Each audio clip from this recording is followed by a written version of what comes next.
will be typically, so we'll be going to market with them because they have their own experiences, they have their own networks.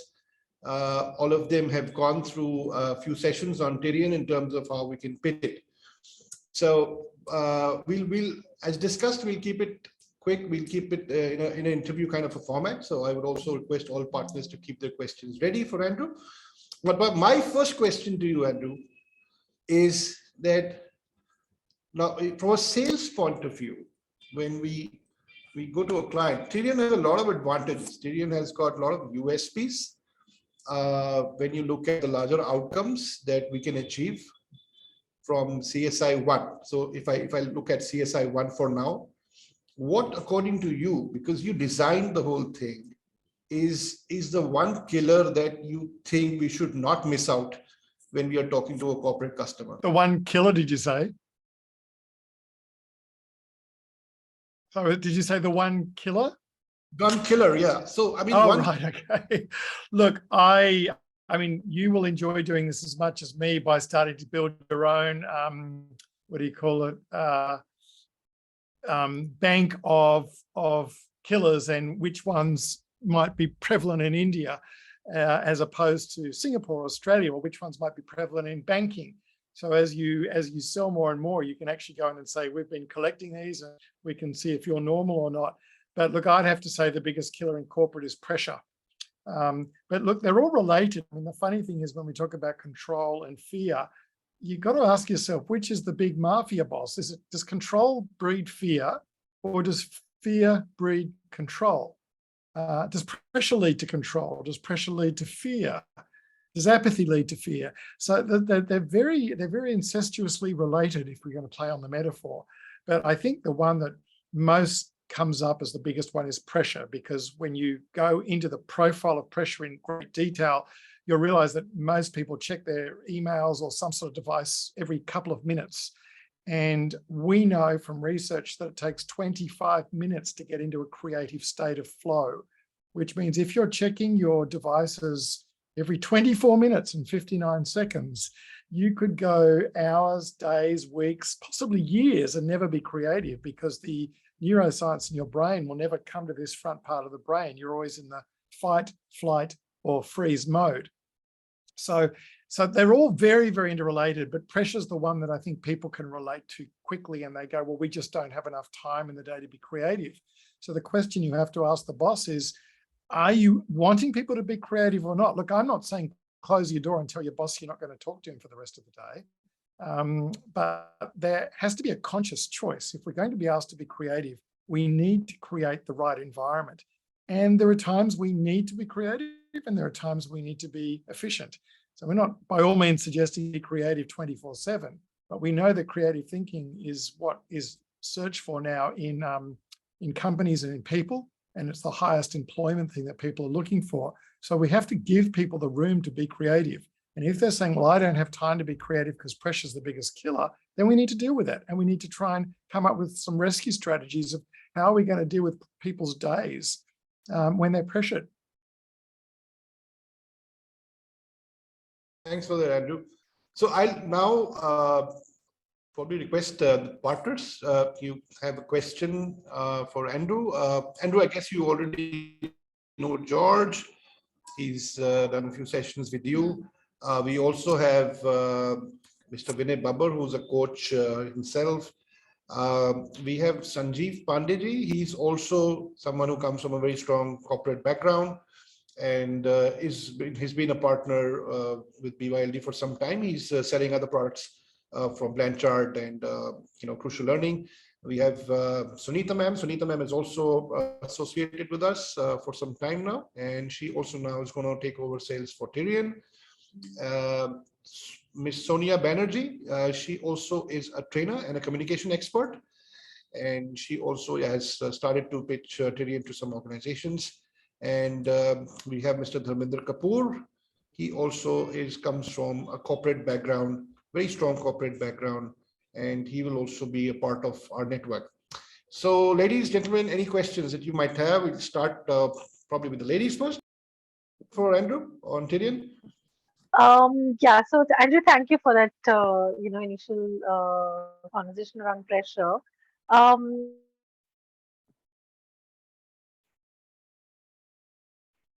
like to the next So you generation just went and the mute for a modern. little bit. You just went muted for Uh, a little bit. can you hear me now? Is it better? Yes, I can. Yep. Okay, okay. I don't know which part you didn't hear, so let me repeat that. So a lot of times in the current in the modern organizations, um, the Gen Z are essentially people who are pretty not very long-sighted in terms of organization, right? And for them, pressure is very different compared to maybe people like us who are there on this panel who've been there for at least a decade plus in working, have been working for a decade plus. So our orientation towards an organization and its pressure is very different. So how do you then connect the two? Because some people have self-created pressure. Some, mostly some of the organizations are thriving on pressure, right? Like if you look at for example, IBM has a very, very high pressure, especially the sales field in IBM. Absolutely cutthroat and very, very high pressure. That's an organization culture. They have built it because they want the organization to be, very high pressure driven. That's the way they put stress on getting the business done. So I want to just see how do you correlate the two and and connect that to creativity really. Well, look, first of all, I think, as you said, it's about what kind of culture we're trying to create. If IBM wants to boast that they have a high pressure environment, they can't also boast that they're creative and innovative. You can't have both, because innovation only happens after you are creative, and creativity only happens if the right environment, both psychological and physiological environment, is in place. So I'll give you a couple of examples there. And look, this taps into what you're seeing in the headlines now of the Great Resignation. Generation Z are saying, stuff this, we're sick of being treated like crap. We're sick of being treated like, workaholics, and we're going to go and choose the jobs we want. So there's been a real shift in the workplace at the moment, where we actually need to start treating people with a little bit of respect. And this is a secondhand rumor, but I spoke to someone who just started working at Amazon, and they said that they were employing a guy who boasted that he loved to work 24/7. And they actually turned him down because they said, we don't want that culture in our environment anymore. We need to be innovative, and we understand that culture will kill creativity and innovation. And if you're going to boast that you're going to work your team 24/7 under pressure, we don't want you, because they know that if you want to attract the very best people into your organization, if you want to attract the creative class, which are worth more than anyone else, then you have to set the right environment for it. So I'm not going to use IBM as a good example. I'm going to use Amazon as a good example. But look, it was years ago, I went to a bank, a big insurance company, actually, finance, and he took me to the top floor of his building and showed me the multi-million-dollar innovation lab that they designed. And it looked very impressive, beautiful views out of Singapore over the harbour. And after he showed me everything, he then took me into a corner and said, but it's not working. And I said, why isn't it working? He said, well, we're just not being creative. And as I dug a little bit deeper, there were the killers. The boss still took controlling office. There was too much pressure. There was too much fear. There was too much apathy. I ended up having spent all that money on the innovation lab. They haven't spent any money talking about the culture. So they got the environment right, as in the physical environment right, but they didn't get the mental environment right. They didn't get the psychological environment right. And so all that money, if only they'd done one of our training programs, all that money spent on building a beautiful innovation lab. And he admitted to me off the record, so I can't say who it was, but it was a big company. It's not working. And I can tell you why it's not working, because they only got the physical environment right. They didn't get everything else. So IBM's got to make a decision. Do they want to be efficient and effective, or do they want to be creative and innovative? And I think, and this leads on to my partner's research, Jaya Grant, on her PhD on ambidextrous leadership, but we do actually need both. There are times we need to be creative and innovative, and there are times we need to bunker down and be conservative and preserve and efficient. But they have to be conscious decisions. Because as you said yourself, without that conscious decision, you do get those bosses that just think that by working someone 24/7, they're going to get efficiency, but you're not, because people's efficiency drops off very, very fast after a certain amount of time, and they start to make very dangerous mistakes. So the modern companies are starting to realize that. And if they want innovation and creativity as part of their mission statement, and unfortunately it is in many companies' mission statements at the moment, they need to build the environment in order to do that. And that's why our program is so important. You can't just throw design thinking at someone.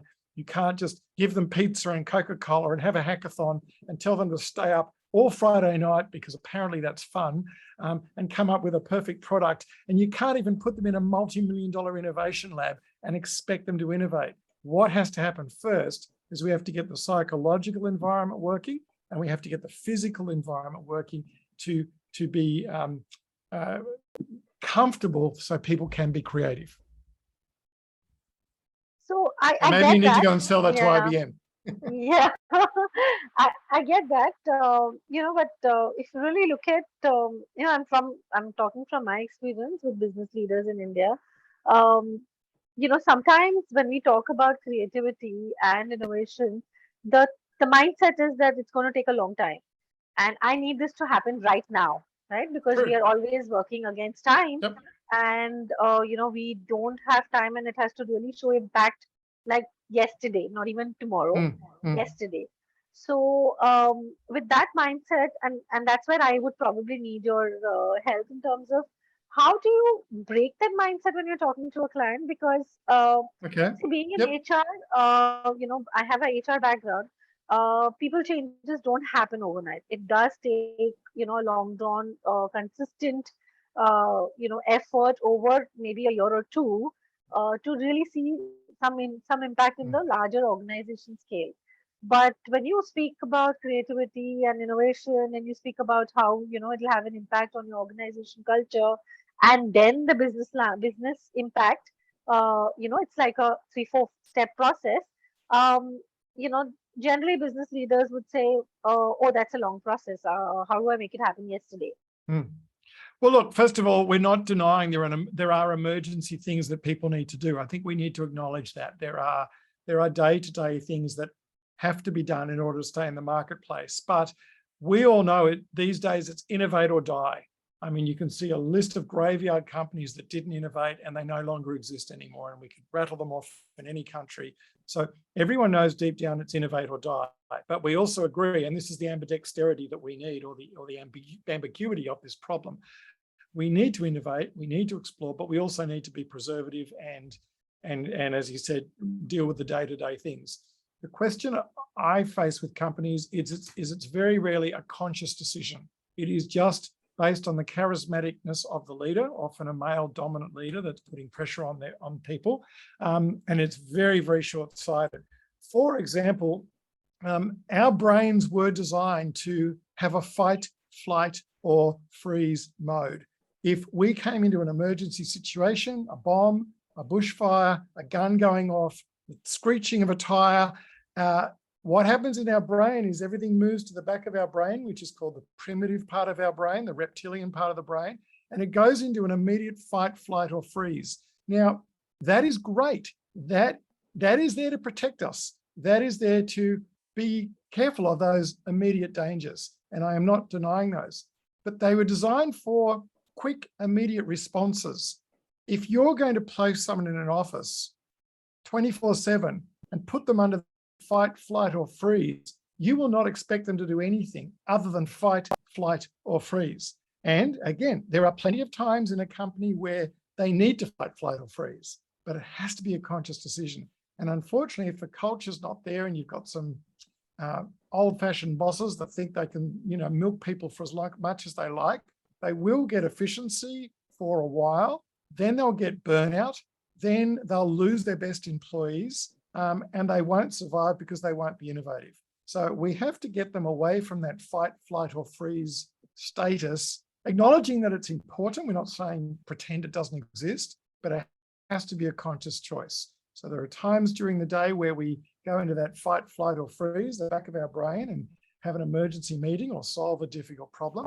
But there has to be times where we can then put that aside and give ourselves the time and the environment to come up with new ideas, blue ocean strategies, innovative concepts. And that's the balance that needs to go backwards and forwards. Now, look, obviously the marketing department is going to be a lot more comfortable with that than the finance department.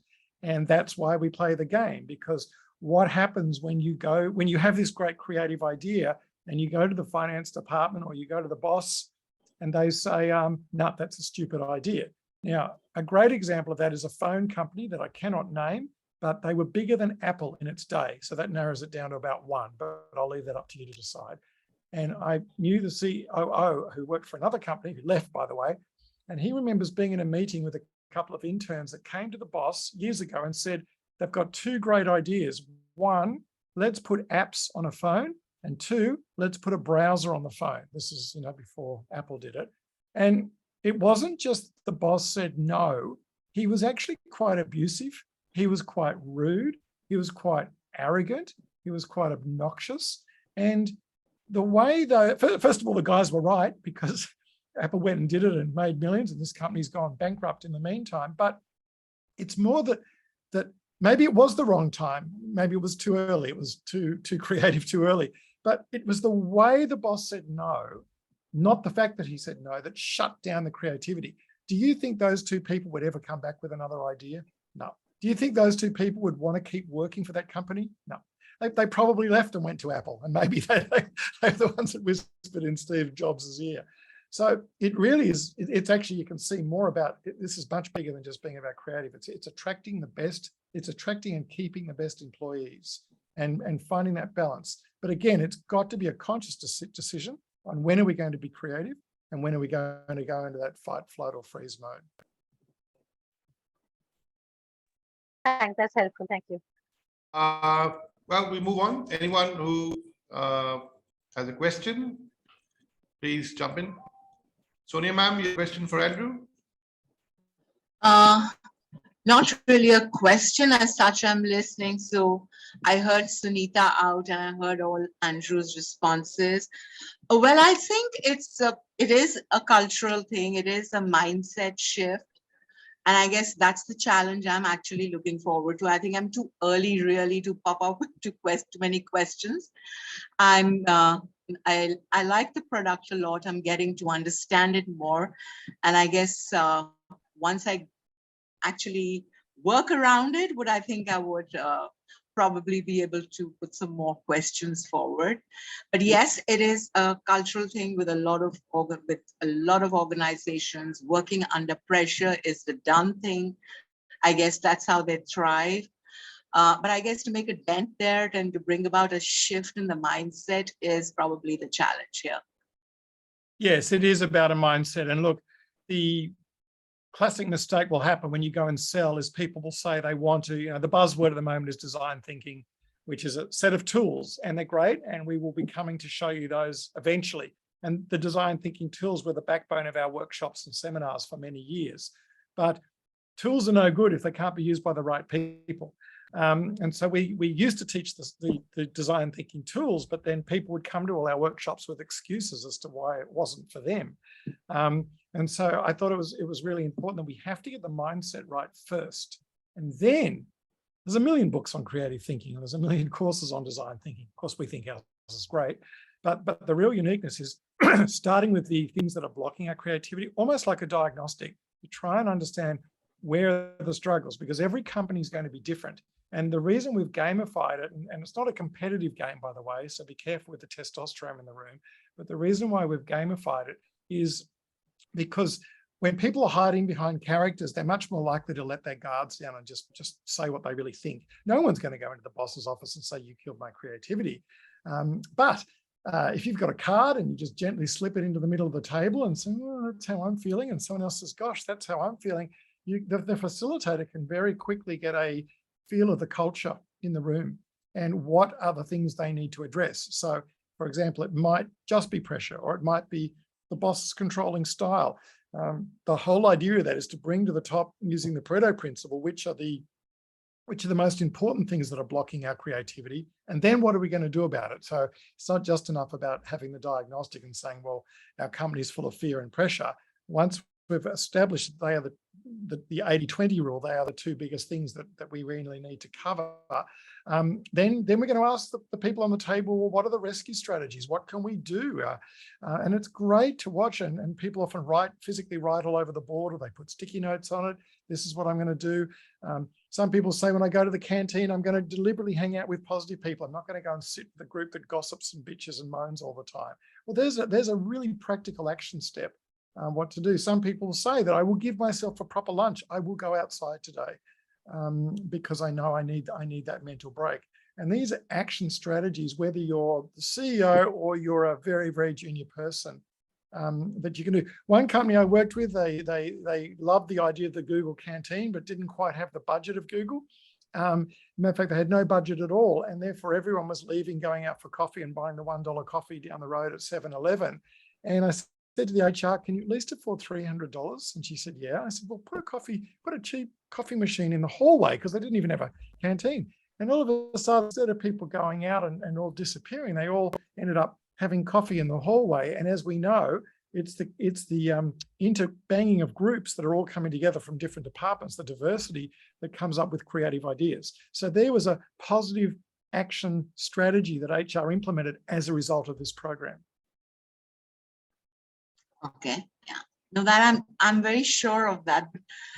Enhancing productivity also with this is, I think, a great would also be an outcome of this program. Well, that definitely is, yeah. Yes. I mean, if you become more creative, you become more productive. Absolutely. Yeah, and you're more relaxed at work. So I guess, so thanks a lot, Andrew. That's been very helpful. Vinay sir, any questions from you? Actually, I would like to go back to how you started questioning Gran. I have two questions. One is from the sales perspective, sales narrative perspective, and one is from the product itself. So I wonder where should I start? Should I start with the sales? Start with sales, because that's the first thing that happens. So, okay. So you actually answered the question of what killed creativity, and you talked about the pressure and everything. So if I have to ask you, and when I'm actually discussing with my client about the whole programs, what is the one killer thing that will evoke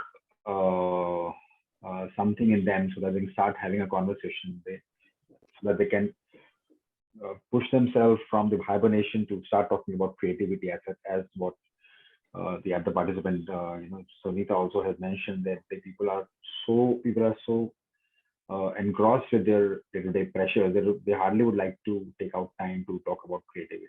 What is the killer question that we can ask them? Well, my killer question is, do you innovate, or do you do design thinking, or do you innovate? Are you staying ahead of the game, or are you going to eventually fade out and die away because they're the only choices you've got? And you'd assume they'd say yes. As I said, most people have got it in their mission statement at the moment, although it's just greenwash for many people. But once we've got them to admit that innovation or creative thinking is important, or solve whatever word we want to use, solving problems, blue ocean strategy, getting ahead of our competition, looking for new ideas, doing things, look at banks, doing things faster, quicker, and more efficient. That's creative thinking. It's not about artistic, and that's the mistake people make. They think creative thinking is about being kids or being artistic. I am not artistic at all. It really is about being efficient, being effective, and doing more with less, which is the marshmallow example that the kids building the marshmallow tower, what they can do more with less. So if any company wants to innovate, do more with less, be more efficient, be more effective, then you're asking them to come up with a new idea. Now, the next question is how to ask your client in the sales process, how do you expect your team to come up with new ideas? And they probably haven't thought about that.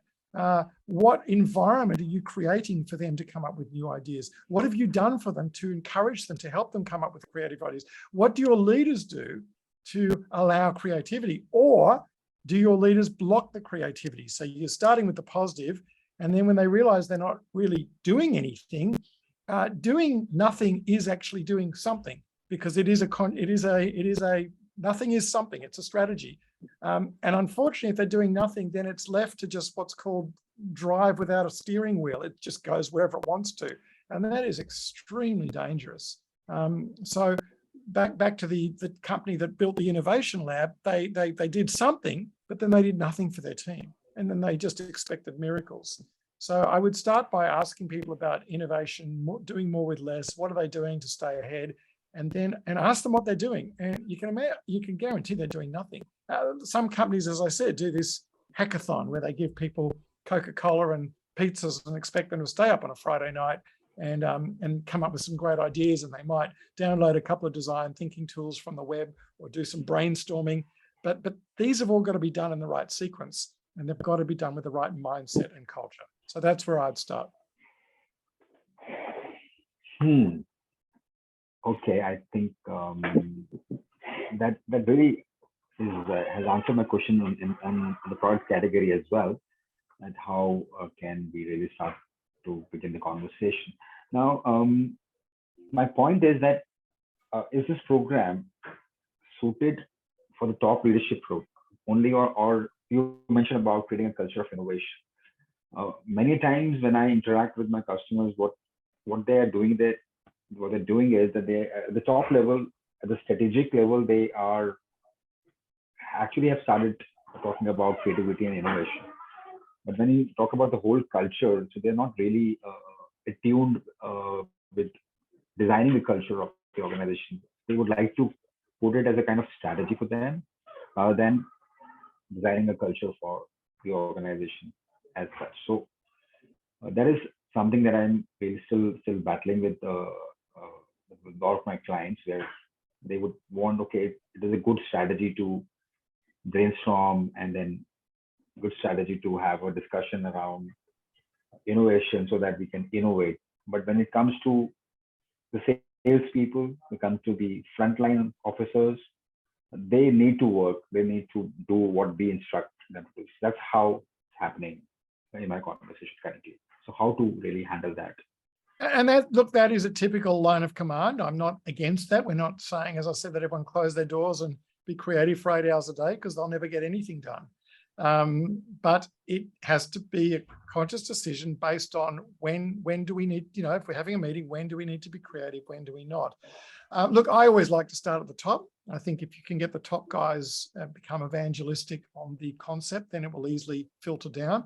I know when we start at the bottom, the only negative feedback we get is, I wish my boss was in this workshop.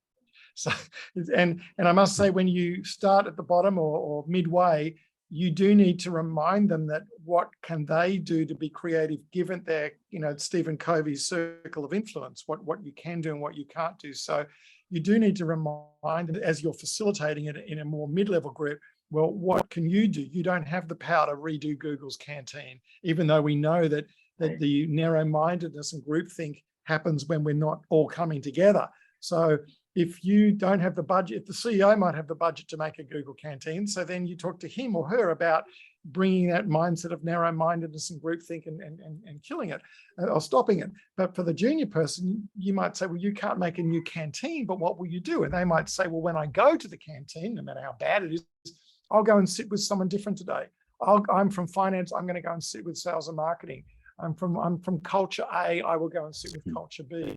So at every level, a good facilitator can facilitate it. But when we worked with a C-level team of a French logistics company, they ship logistic containers. And one of the issues with containers like DHL or whatever is many of the containers go out half empty. And once we started getting them creative, and this is after they've done the Who Killed Creativity and now starting to move into the design thinking, we started making these connections, because creativity is about taking an idea from here and an idea from here that are totally unrelated. So AI is not going to be able to do this, putting them together to come up with something better. And so we had the concept of empty containers, and it didn't take much to think about empty aeroplanes and what the low-cost carriers started doing by selling seats at whatever price, because they knew that an empty seat was an empty seat. I know when I've flown from Singapore to Phuket, Scoot try and sell me for $10. Would I like to buy the seat next to me so I can put my legs up? I'm on the plane. I think, heck yeah. But, for Scoot, that's another $10 that was going to go to waste. So it didn't take much for this logistics company to realize the concept of yield management could be applied to containers. And that happened to be at the CEO's table, which was pretty cool because he just thought, wow, we've solved a problem that we've been struggling with for years in 3 hours. And he immediately said to HR, I want this program run through the whole company. So all 300 leaders in Asia did the program over multiple workshops. And now everyone speaks the same language. So if we're in the room, we can say, that's like, for example, if someone's in a room and said, oh, we tried that idea yesterday, it didn't work, or last year it didn't work. That's the voice of apathy speaking. And we've got to not necessarily make that person the devil, but we've got to say that I can hear apathy in that voice. Let's give it another go. Let's have another look at it. Or the voice of pessimism that's speaking in the room. And if everyone in the company understands the 7 killers and then the 7 rescuers and the 7 attributes of CQ, which we haven't talked about yet, then we can really move ahead as a company. If only one department's done it, well, they're on their own. And that's just the challenge of trying to change a whole culture. Great. Yeah. And that's very useful. And that's a useful conversation I'm having with you right now. I started thinking on that. Like, probably it's my own mental barrier, which I am not able to, get away with. So I think I got a lot of answers in this conversation. Thank you so much, Grant. Look, I'm not trying to upsell the book, but there's so much. I've got it. So that's the book that's available on Amazon, but there's an audio and a Kindle because sometimes I know getting things delivered overseas is expensive and inefficient. But if you have a time to do the audio book or read the Kindle or download the book, every one of those killers is like 10 or 12 pages of neuroscience and psychology to really understand what's going on. And then the second half of the book is what rescue strategies do we need to bring it back? And by understanding the content, I think you'll be a lot more comfortable in selling it. Now, obviously, when we train the wonderful trainers up that have spent 6 months, learning this program, there's 2 things they have to learn. They have to understand the content. We're assuming they're good facilitators. That's a given, which means you're good at drawing things out of people. But you need to understand the content, which is unique, but also the method, the way we do it around a game board, like a gamified simulation. Because if we just gave a talk, we're not giving keynote talks, but if we just gave a TED talk and said, here are the 7 things that kill creativity, people aren't going to learn it. They're going to go, that's nice. And then they'll hear another talk and there's another 7 things. And they'll read another book and there's another 7 things. But if they play the game and they discover it, now it becomes a live representation of their workplace in front of their eyes. So it is a diagnostic as much as it's a game. And then the good facilitator, they're not just giving information, they're actually using this to discover, what are we going to do about this company or this team? How are we going to make them more creative? But the facilitator is not giving the answers. We're now asking the team, well, now that you've discovered these things, what can we do about it? So they're the 2 things, the content and the method, I think is what makes the session so powerful. Yeah, certainly. And in fact, now I believe that I definitely have to read the book, and probably I'll also request Sagar to have a kind of demo session with us, because that'll trigger our mind more to go towards selling as well. So good. Thank you so much, Grant, for your.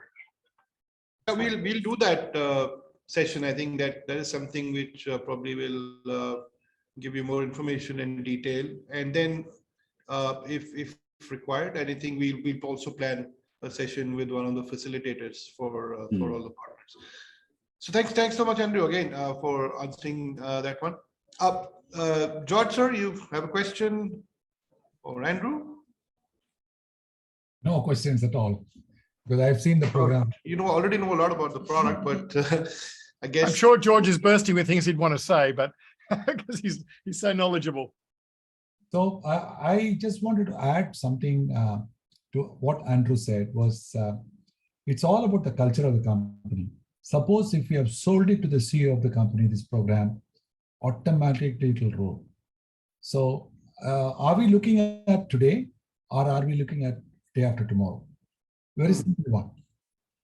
For instance, we are looking for today. Yeah, there are certain things which needs to be sorted out today, which you had not sorted it out day for yesterday. At least let us start working towards a culture in which there is no pressure on the people.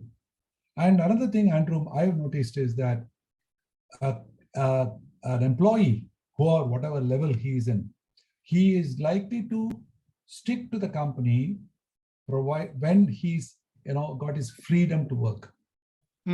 Always under pressure, is that, yeah, we call it as every day the same old thing. I'm not learning anything new. That is why, the certain companies, I worked in Coke. Coke always says that you need to learn one new skill every month. Well, there you go. Set about 2 days for it. So at the end of the day, when we do the annual appraisal, so you should be able to talk something different than what you were last year. So in fact, I learned a lot in Coke. That's because it's mandated. You can't escape it.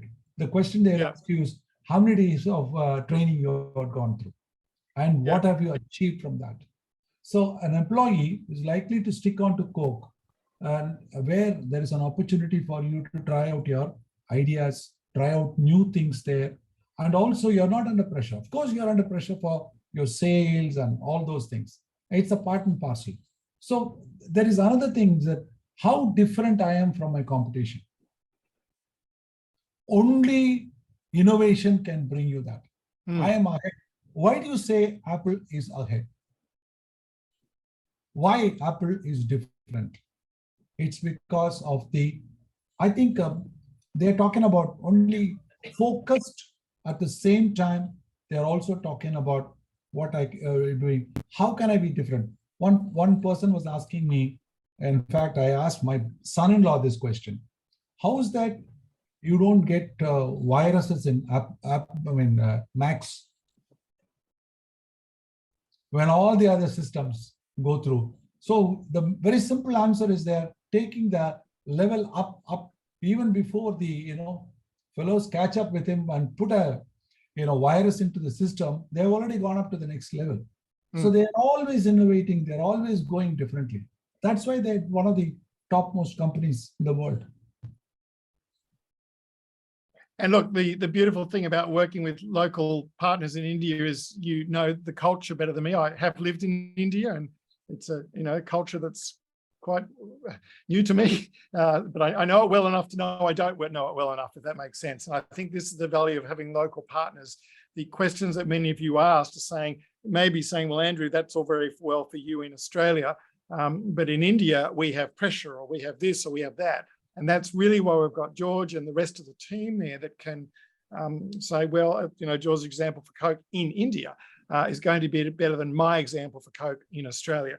So having worked in India and lived in India for a while, I'm well aware that it is actually much better to have local teams, because there are specific trends that are happening in India, trends that are happening here that are moving at different times. If I talk about design thinking here, everyone's already heard about it. If you talk about design thinking in India, it might be a new concept.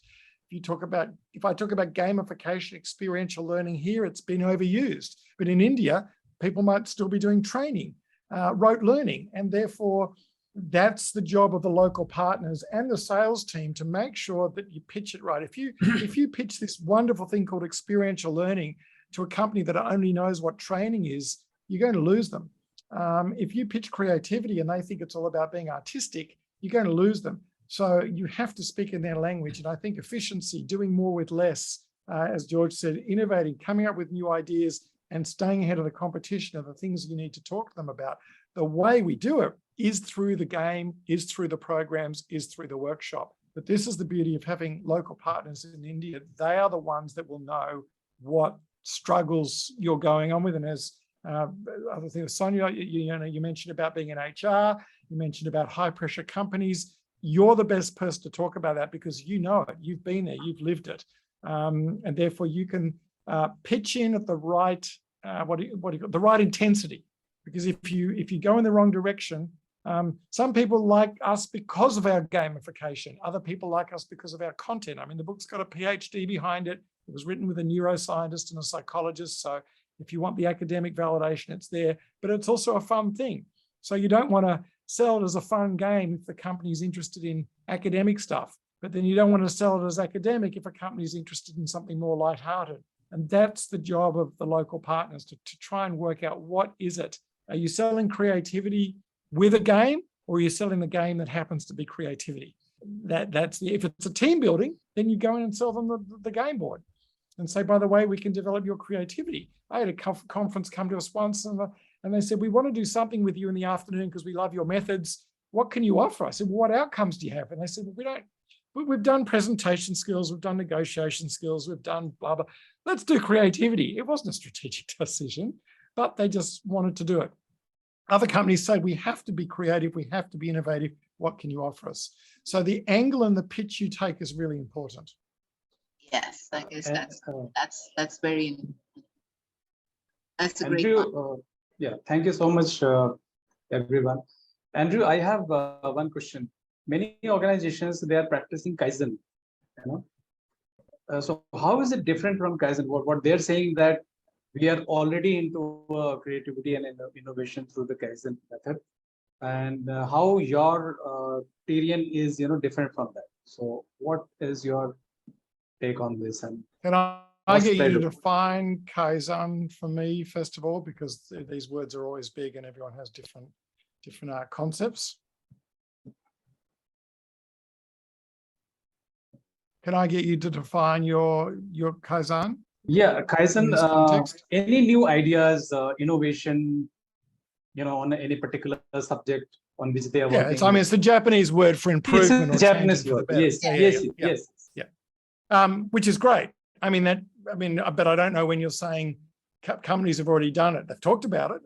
As I said, there's not a company this day that doesn't have Kaizen or innovation or creative thinking in their mission statement. But then when you actually go and run this game, this diagnostic tool with the clients, with the participants, they go, well, they may talk about it, but we don't see it on an everyday.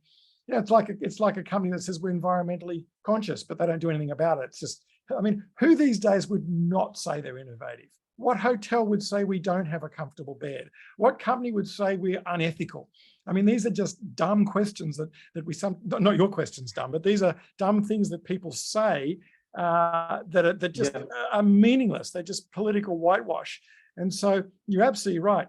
No one's going to say they don't want to improve. No one's going to say they don't change for the better. But what you need to ask them is, what are they doing about it? How have they done it? Has someone come in and run a chalk and talk training session? You must improve. You must change for the better. Great. What strategies are there? Have they addressed the psychological blocks in people's minds? Have they addressed the physical environment to improve or change for the better? So if you've got a company that has that in their mission statement, challenge them on it. Ask them what they're doing. If they've just done training, look, why would you waste any money on training when you can buy a book for $10 or listen to a podcast or YouTube for free? Really, if you want to see the content of our material, watch my 18-minute TED Talk. It's not quite as good as a $300 book, 300-page book, but it's cheaper than a book, and it's cheaper than a workshop by far. So the question we've got to ask ourselves is, if we're going in to sell a workshop and we're just delivering content that you can now get for free on YouTube or for $10, $20 for a book, what are we offering different in our session that people can't get for free? And that is, it's facilitated. It's a diagnostic. There is information happening carefully designed at the right time. And we're drawing information out of the people to ask them what they think.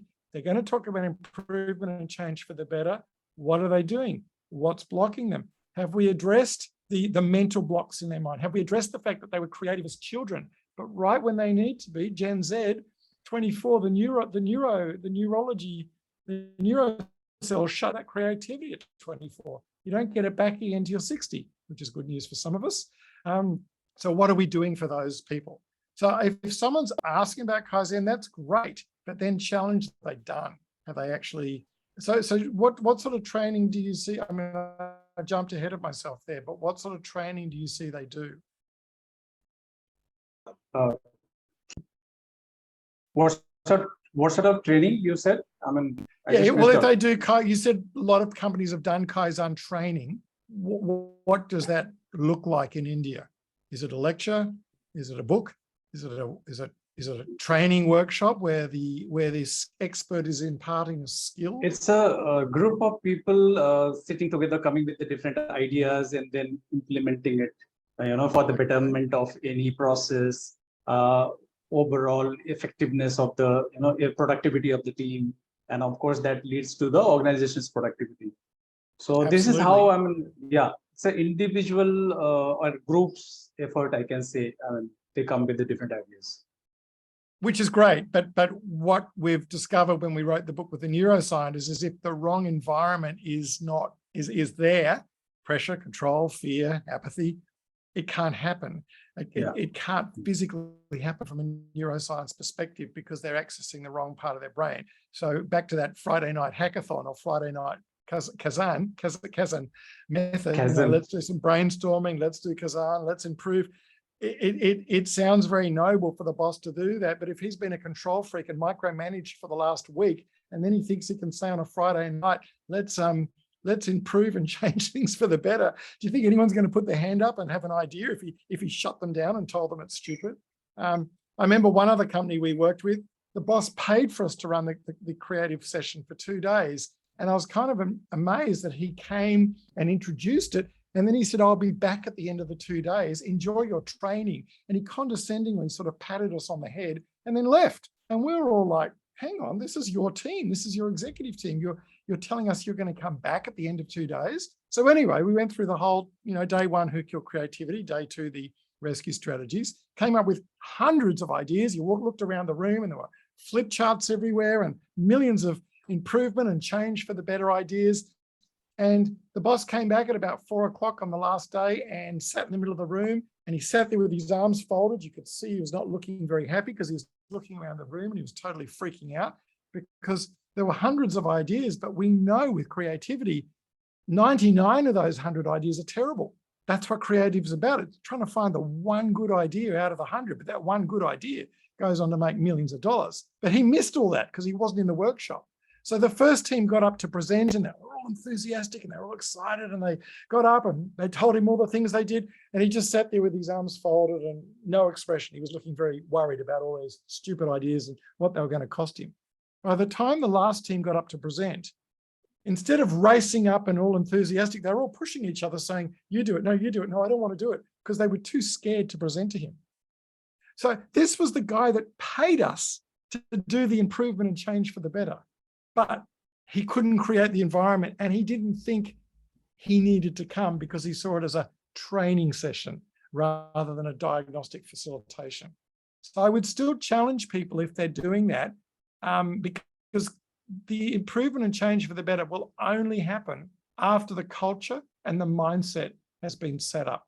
And then you need the tools. Now, we've got some design thinking tools, which we're going to be sharing with BYLD. But there's plenty available. I mean, ours map beautifully across all the 7 CQ skills, the 7 killers, the 7 rescuers, and then the 7 strategies. So they map really nicely so people can see how it all fits together.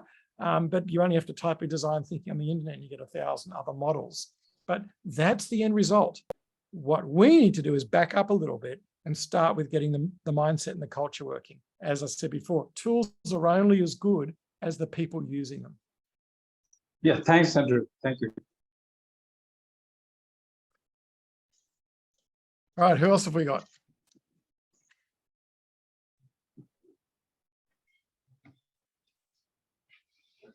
Have we lost?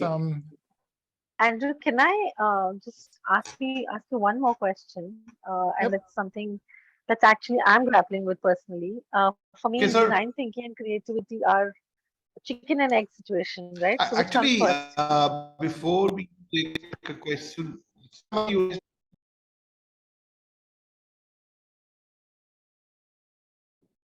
sorry, we've lost people. There was someone started to talk, but I don't know who it was.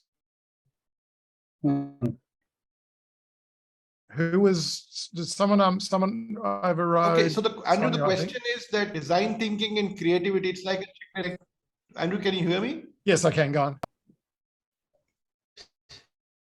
Yeah, so the question from Sunita is that, design thinking and creativity, it's like a chicken and egg story, which comes. Yeah, look, design thinking is a set of tools that are used to solve a problem. It's rebirthed itself with many different names since the 60s. And it was originally called CPS, creative problem solving.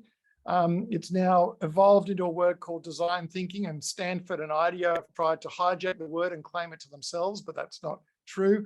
But it is a model of starting with the customer and going through, and it's got all some of the things, brainstorming, agile, making it work. That it goes through a nice series of stages to really take a real problem, such as our containers are going out empty. What are we going to do about it? And as you work through defining the problem, looking for the ambiguity, brainstorming it, making sure we're using all parts of our brain, that's the creative side of it, which is the big picture. That's the divergent thinking. Now, if you just left it with all the brainstorming and creative ideas, you're not going to get a solution. So the second half of that is the critical thinking ideas. That's making sure that we're exploring the right paths, that it will actually work, that it can be implemented. So when we talk about creative thinking, critical thinking, design thinking, they all, and innovation, they all fall under the same sort of category. But I must admit, when you're doing sales, you do need to ask yourself, does this person know what they're talking about? They might throw out the word design thinking because they read it like of a cornflakes packet, or they might throw out design thinking because they've just come from Stanford D School. There's two very different people that know what design thinking is. They might throw the word out agile because they've heard it and they want to throw it out, or they might be in software and they know it back to front. So when you're selling, it's really important to, first of all, establish what they know about the topic and then come and help meet their need. But for the moment, we'll say that design thinking are the tools. Creative thinking is the mindset to go divergent, to go big picture, to go up in that balloon and look down and see the whole landscape to make sure you're getting the best ideas. And you've captured the best ideas, which does include a brainstorming. But again, brainstorming is just one tool.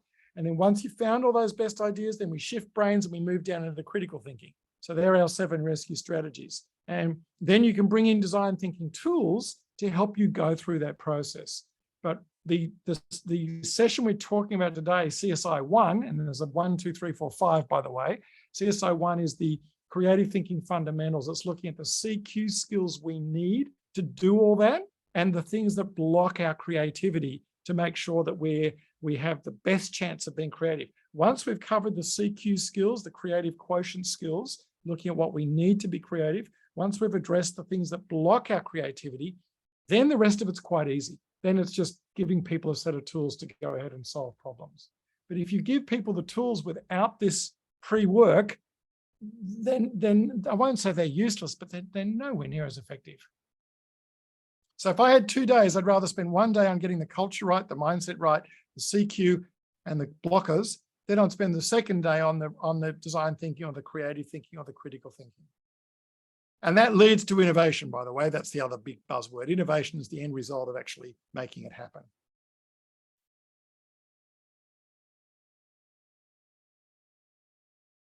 All right, great.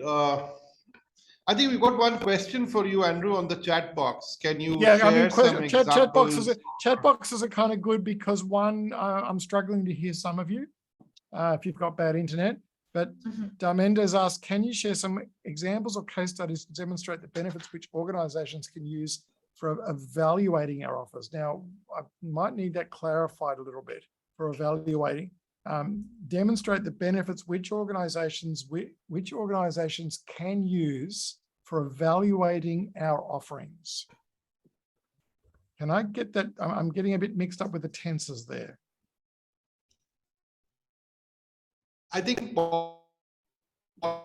possibly the question is around the USPs.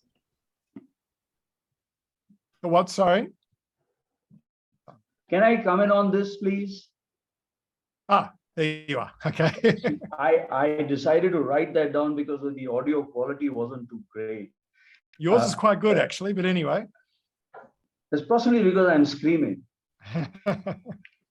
Anyway, okay, what I would like you to do is, give us some case studies which we can share with the clients so that, like, this is the kind of benefit that you can derive, in terms of tangibilize the intangible, saying, this is the return on investment, or this is the return that you're going to get. You'll spend 2 days, this kind of money.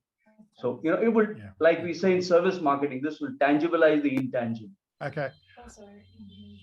Yeah, we have some great case studies on our website. So if you want to look at the videos on there, but look, my favorite one is is really the most daunting one we've ever done. And it's extra favorite because I wasn't there when they did it, meaning we ran through the whole workshop. We did all our own case studies, because in the workshop, we look at Procter & Gamble entering a developing country such as China or India, and how they came in with a great product, but people couldn't afford it. So that's the case study we run through our workshop, and it's everyone's problem. How do I sell something that people don't want to buy? So I left them with that, and 3 months later, they solved the unsolvable problem. Now, who were they? They were a 5-star brand new hotel. When was it? COVID. Can you imagine anything more difficult? Being a newly opened hotel during COVID. We know that occupancy rates almost went to zero. Now, we didn't solve this problem with them in front of them. As I said, the power of this workshop is we gave them the tools, we showed them what other companies have done, we went through the whole process, and then 3 months later, thanks to a proactive general manager, his resident manager, and HR, they sat down and said, we've got this horrible problem called COVID. No one's coming to our hotel. What are we going to do? And the end result, and you can look at the case study of what they actually did on the website, but the end result was they generated from one idea, just one idea, $750,000 revenue. They were the only hotel in their chain in the region to make profit. They were able to pay their staff huge bonuses. And their RV, I can't remember, RGI, I think it's called, was up 150% as a result of this one idea. And so they switched the whole thing around and they turned the COVID into a plus using our program. But why I doubly like this case study is I wasn't there. I didn't have to facilitate it. They understood the workshop so well, they learned it so well that they were then able to keep running with it. And that's, to me, the great sign of a successful workshop. It's all very well for people to come away inspired. It's all very well for people to come away thinking they can solve problems, but often workshops go in one ear and out the other, and they can't do anything about it. So I think that's my favorite one. We've also got some graph results of a company where we've actually done a measure before and afterwards, over 3 years, to see what the change was. And we've got obviously positive results, so we wouldn't promote it. And it was culture, teams, and creative thinking. I think that graph's on our website as well. It's on the PowerPoint deck that BYLD have. So there's so many different examples. Another one was a oil company. They were a premium oil company, oil that goes into machines, which I know nothing about. I'm certainly not an engineer or anything like that. And the problem was people were not changing the oil enough, so the oil would get all burnt, and then the machines would break down, and then they'd blame the oil company and say, well, your oil's terrible.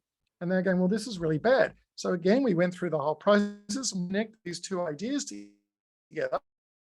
Remember when you use your toothbrush, that the color of the toothbrush changes, that shows you it's time to buy a new toothbrush. Well, they figured if they could make the oil change smell when it had done its 2 months or 3 months or X number of kilometers, and the machine started to smell, that would make people change their machines. And I remember the boss said to me, we've spent 3 years in Europe trying to solve this problem, and here we are in Bangkok, solved it in a day. So they're the sort of breakthrough innovative ideas that people have once they've been put in the right mindset and then given the right tools. But we've got lots and lots of different case studies. I think I've sent BYLD a slide deck with successful case studies, but they're definitely on the Tyrian website if you go in and look at case studies. See if I can see. Yeah, we have those case studies, Andrew. So we've shared a few. We'll share a few more. But one great, actually, before we close, a great case that comes to my mind, which is again a fantastic example of creativity, is around Nescafe. So when Nescafe decided to launch their coffee in China, they did a huge blitz and spent a lot of money. But they forgot that China is a tea consumption country. They prefer tea over coffee. And so Nescafe head of marketing at that time, I was reading a book. I'm not able to recollect his name, but he wrote that it was a big mess because they spent a huge amount of money. They established the distribution retail channels, but it flopped completely. Nobody actually used to drink coffee in China. And then because the older generations were passing on that consumption patterns to the younger generation and then the kids, so even the kid would grow up and have tea, or milk rather than coffee. And the innovation was that they decided to introduce chocolates rather than drinking coffee. So they took the coffee off the market, and they decided to get the kids first. They decided to get the mind share of the kids with chocolates and sweets and a lot of other stuff, which was built around coffee. And that's where those kids became teens and adults. They knew how coffee tasted, so they sort of adopted to, drinking coffee. So yeah, look, I mean, we've got, another example of that is I've worked with Austrade, which is the Department of Foreign Affairs of trying to help companies in Australia get into other countries and establish. And look, we all know that Starbucks totally failed in Australia. The money that Starbucks spent coming to Australia because they didn't understand the Australian culture.